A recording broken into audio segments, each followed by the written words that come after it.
Beware! Critical spoilers for the Rise of Skywalker beyond this point. How you get so big and old of this kind?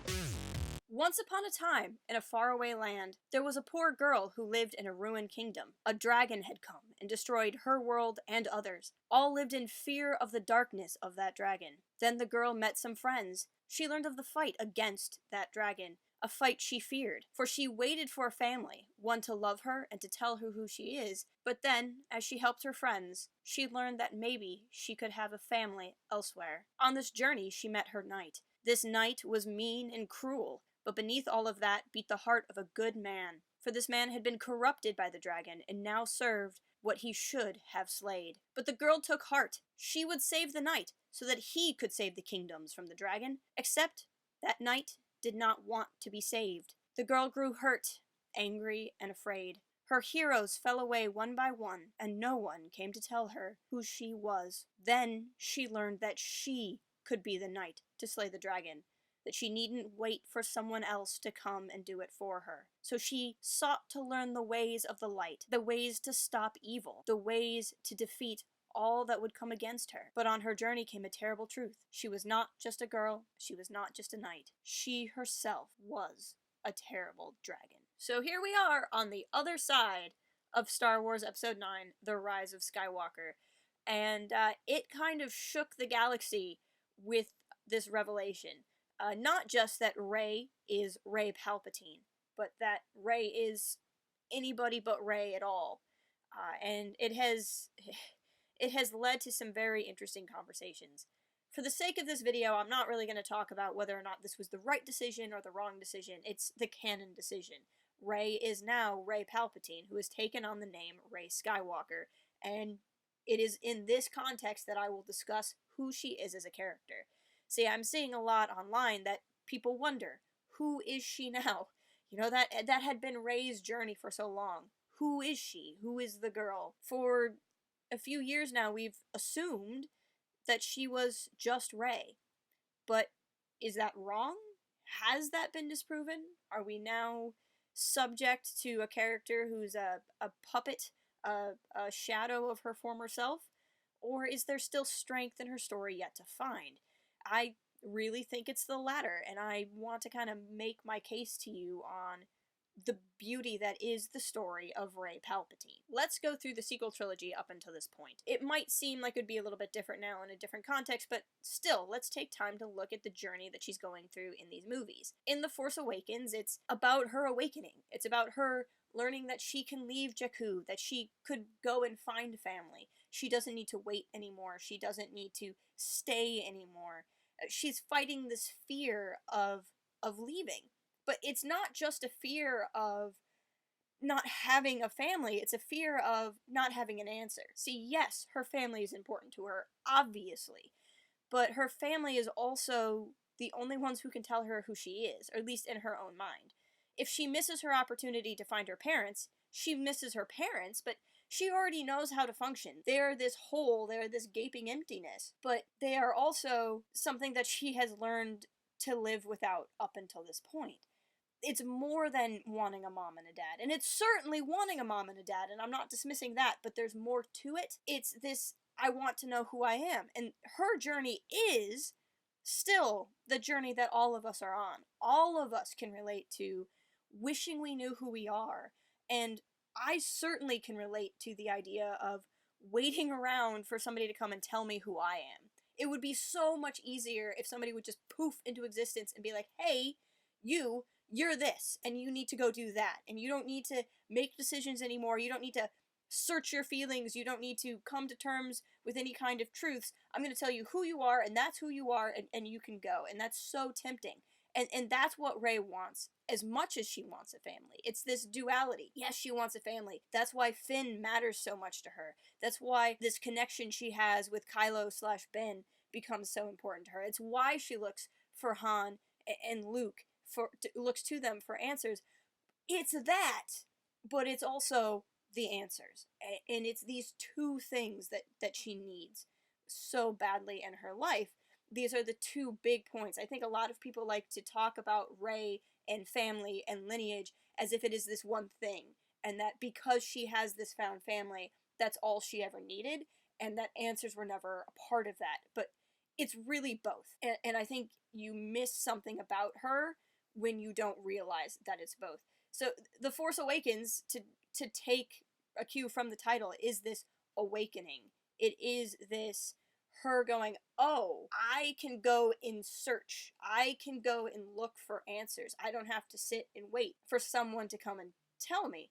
Now, because she doesn't have a full character's journey within Force Awakens, I mean, she has an arc. She certainly has a character arc within The Force Awakens, but it's not the complete arc for her character. That first step is not, I can look to myself for answers. It's, I can get up and go look for someone to give me answers. I don't have to wait here anymore for somebody to come and tell me who I am. I can get up and go find somebody to tell me who I am. So that line, the belonging you seek is not behind you but ahead. Again, it's that two needs thing. She wants to, yes, find that belonging of a family, but with that family would come answers. So now let's get to The Last Jedi. Now, The Last Jedi is the movie that probably feels, on the surface, the most outdone, the most changed by The Rise of Skywalker. But honestly, The Last Jedi is fascinating to rewatch in light of this revelation, now that we know something about Rey that she doesn't yet know about herself.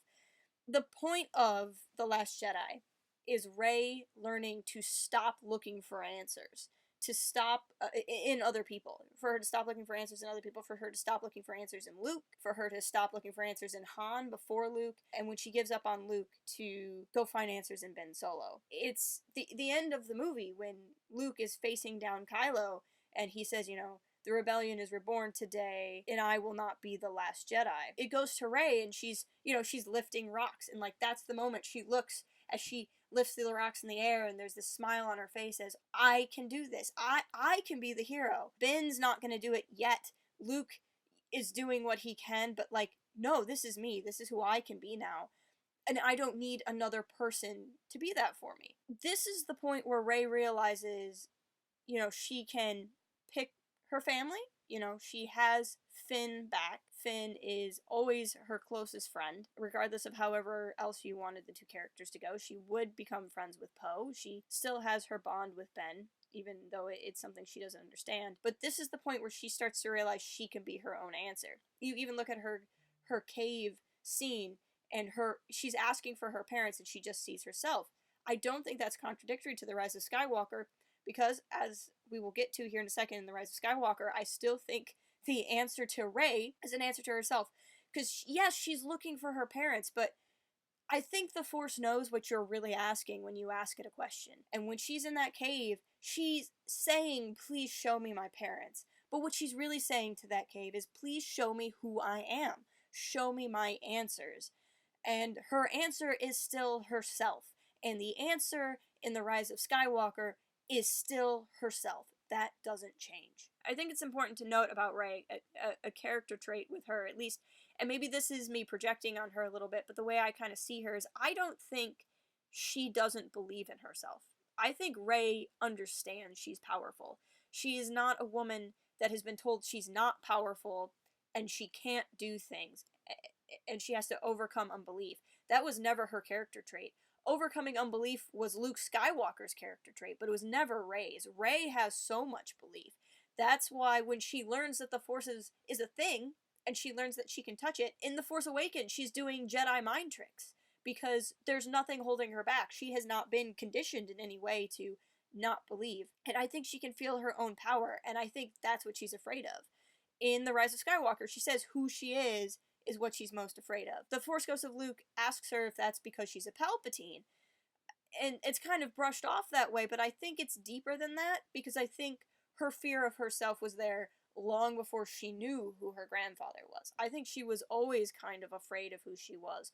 And I think that's why she wanted to latch on to powerful people. She wanted to latch on to Han Solo, the legendary smuggler that tales have been told about him. She wanted to latch on to Luke Skywalker. She wanted to latch on to Ben Solo, you know, this fallen Jedi Knight. You know, she's not picking Larry the accountant, right?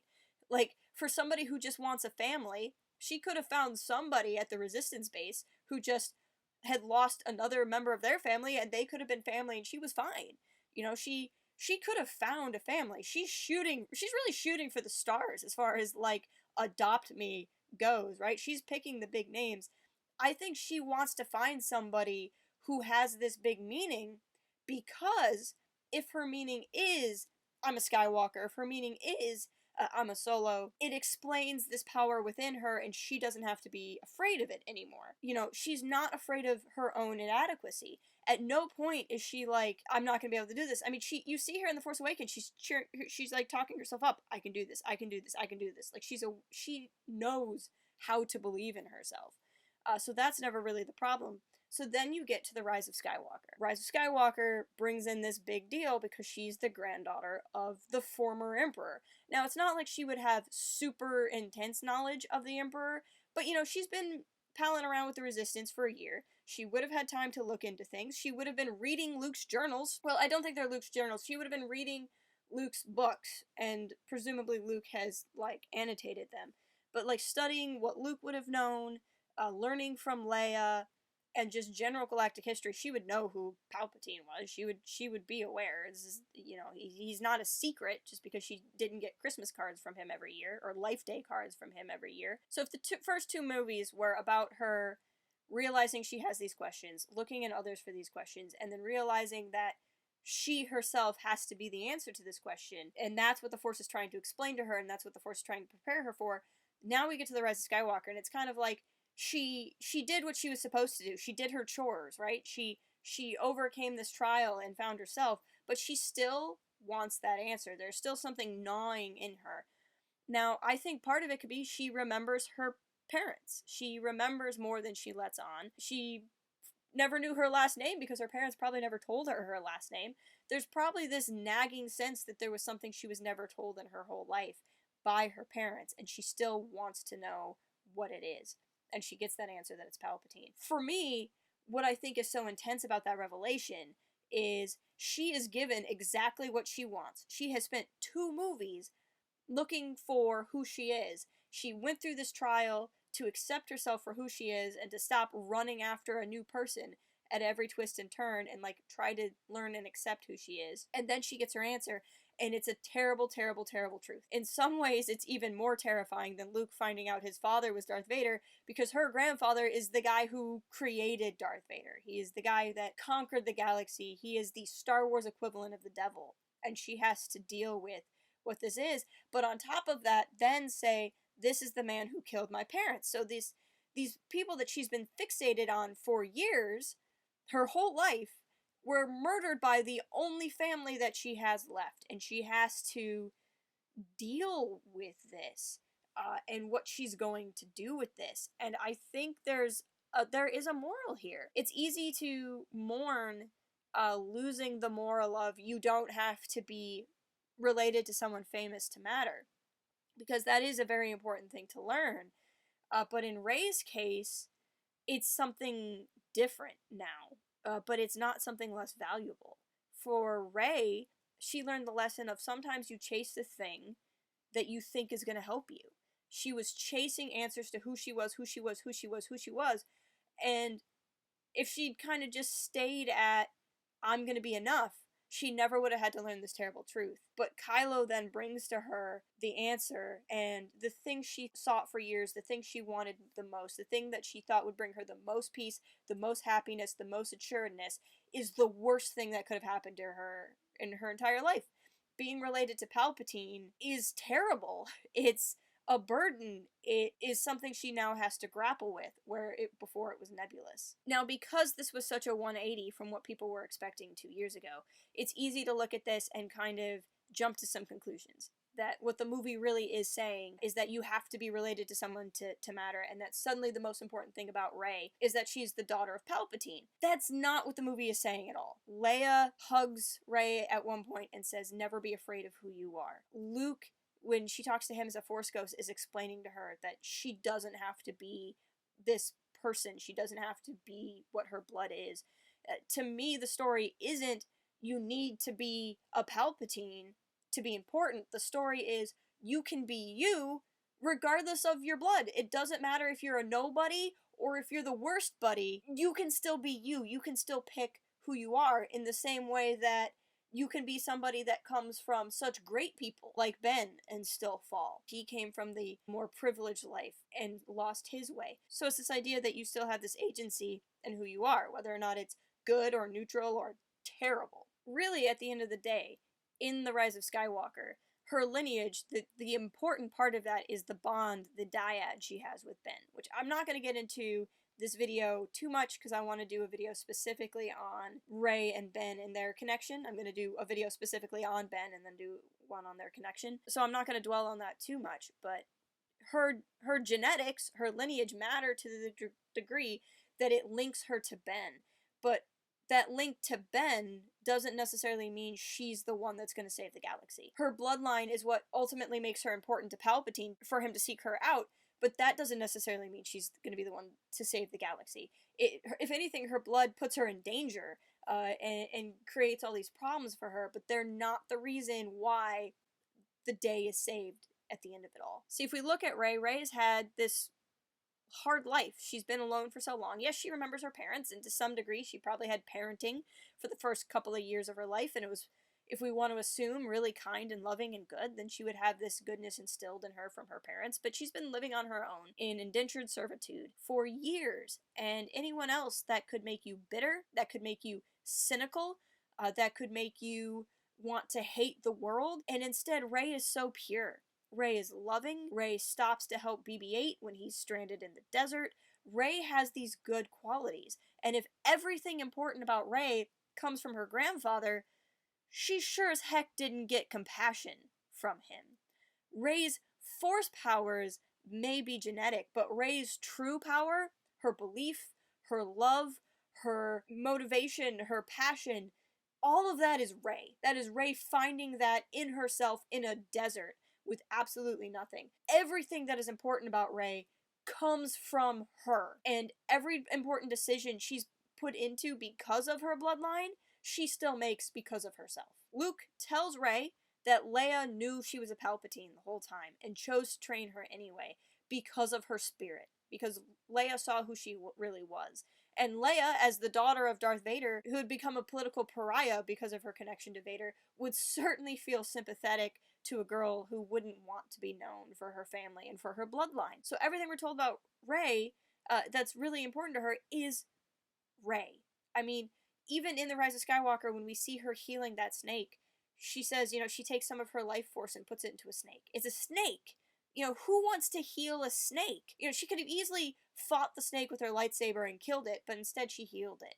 And she has that cute little moment with BB-8 where she says, oh, I gave him some of my life energy. You would have done the same thing. She's having this cute little moment with BB-8, and it shows us how selfless she is. Rey gets dealt some rough cards, but she gets to decide how to play them. Her bond with Ben was just that. It's a bond. It gave them power. And it comes from, and again, I'll get into this more in another video, but if Ben is the descendant of the one who brought balance, of the chosen one, then what is Palpatine? Is Palpatine the one that brings unbalance? Palpatine died the first time. Palpatine says in The Rise of Skywalker he died. Anakin says in The Rise of Skywalker he brought balance. Palpatine is back, Force is out of balance, Force needs to be balanced again. Is that why there's this bond between Ben and Rey? Are they literally the unbalance and the balance, or the balancer and the unbalancer? Hard to say, and like I said, I'll get into that in another video, but that's really what her genetics matter. It's literally just the bond with Ben, but it's not the bond with Ben that saves the day. It's Rey who saves the day. At the end of the film, Ben has been thrown down a pit, and Rey stands before Palpatine by herself. All of the Jedi, when Rey reaches out, they come to her. The Jedi, the grand history of the Jedi Order, comes spiritually to the descendant of one of the great murderers of the Jedi Order. The Jedi come to a Palpatine in an utter act of compassion and acceptance, and saying that we will be with you and we don't care who you used to be. They could have gone to Ben, who has now been redeemed. They could have gone to him and let him be the champion. They could have drawn on the bond itself and have gone to Ben and Rey. I think it's a very intentional thing that they came to just Rey. That this bond is what rejuvenates Palpatine.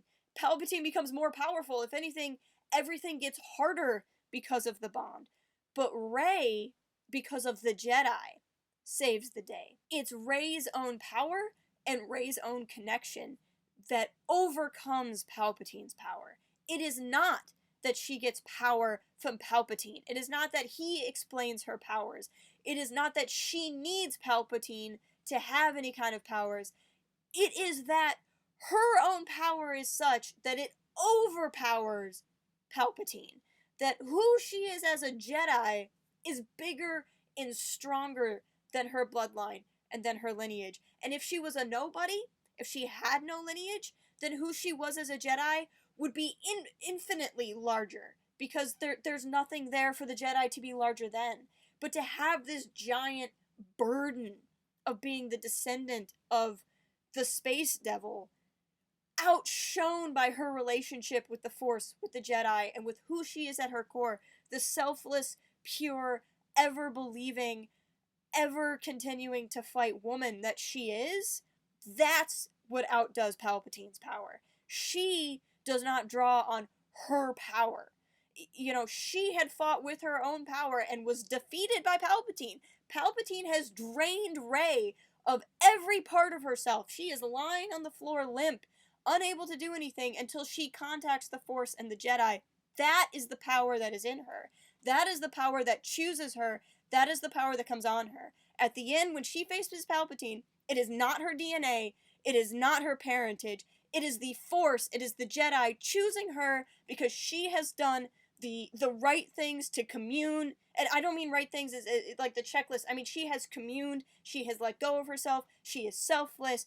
She is a true Jedi, and the Force comes upon her and outdoes any kind of burden she has of genetics. And Palpatine dies. And he dies not by her lashing out, her violence. He dies upon himself. He is shooting his power at a woman full of the Force, and it is reflected back on him, and he is defeated in that way, because he cannot touch the person in front of him. That is the true power of Rey. She does not defeat Palpatine with Palpatine. She defeats Palpatine by rejecting every part of her natural, physical self and fights as her spiritual self in that moment. But even still, it's so much more than even that. This dyad in the Force, Ben and Rey. Ben's story is a story of personal redemption. Ben's story is a story of how a man can come back from the dark. Rey's story is also one of redemption, not of herself, but of the galaxy.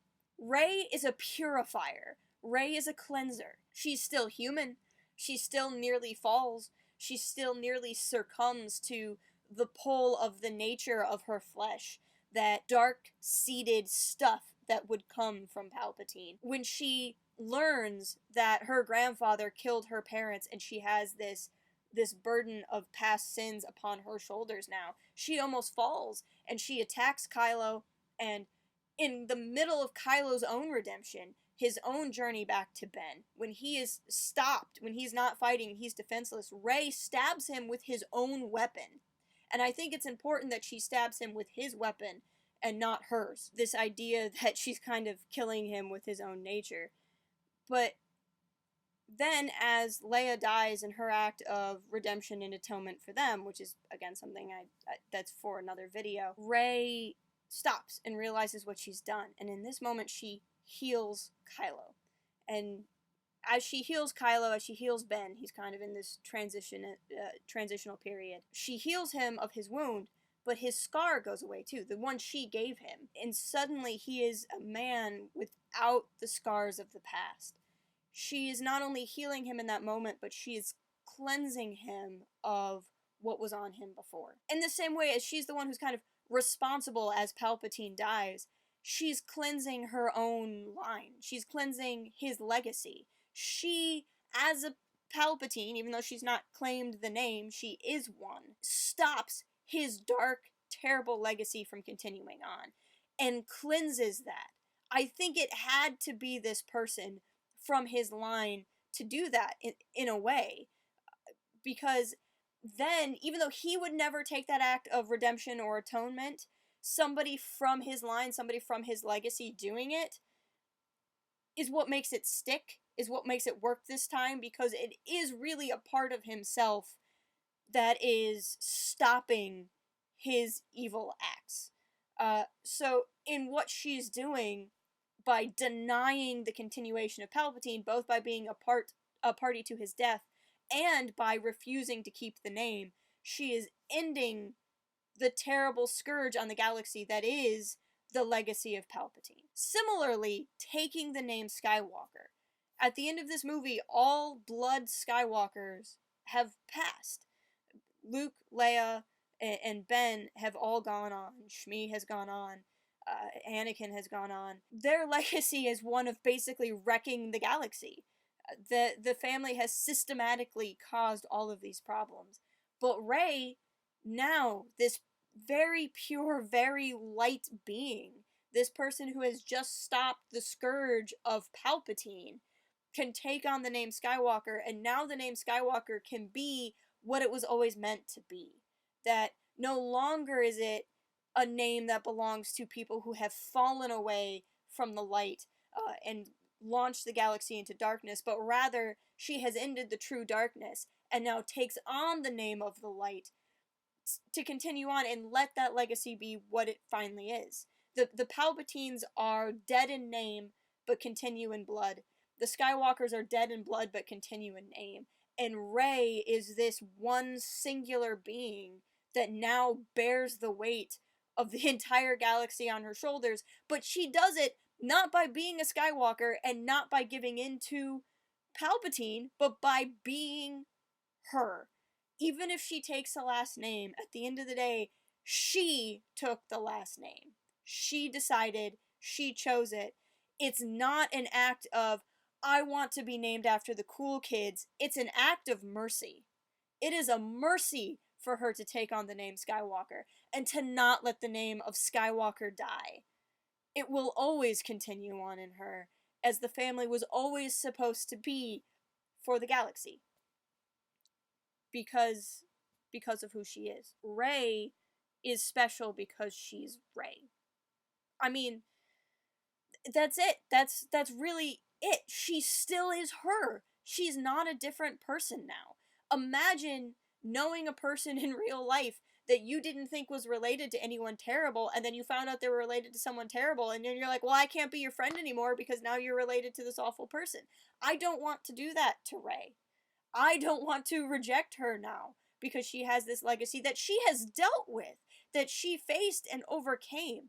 Rey is still Rey, even if she's Rey Skywalker. Rey is not merely a savior of the galaxy. Anakin Skywalker stopped the Emperor the first time. Luke saved the galaxy the first time. Rey, along with all of her friends, have saved the galaxy again, but Rey has truly given the galaxy a chance to completely start anew. Rey Skywalker is hope. And so the little girl learned that she was a dragon and feared her own fire, afraid to burn those she loved, afraid to be burned again. But she took heart and learned not to fear, for she was not alone, for no one is ever truly gone. And the light of the kingdoms now and the kingdoms gone by can light her fire now and forevermore. She needn't destroy, but cleanse and purify, because while fire burns, it also sanctifies. And so the dragon let the past die, and she lived on to guard the kingdoms forevermore. But that's what I have to say about Rey Skywalker. I hope for those of you who are struggling with this new direction canon has taken, that you may be able to find something new that you can enjoy. With that, I'm going to leave it here for now. I will be back with more videos on more stuff with the Rise of Skywalker soon. Until next time, keep it real and fly casual. Cooking can be fun!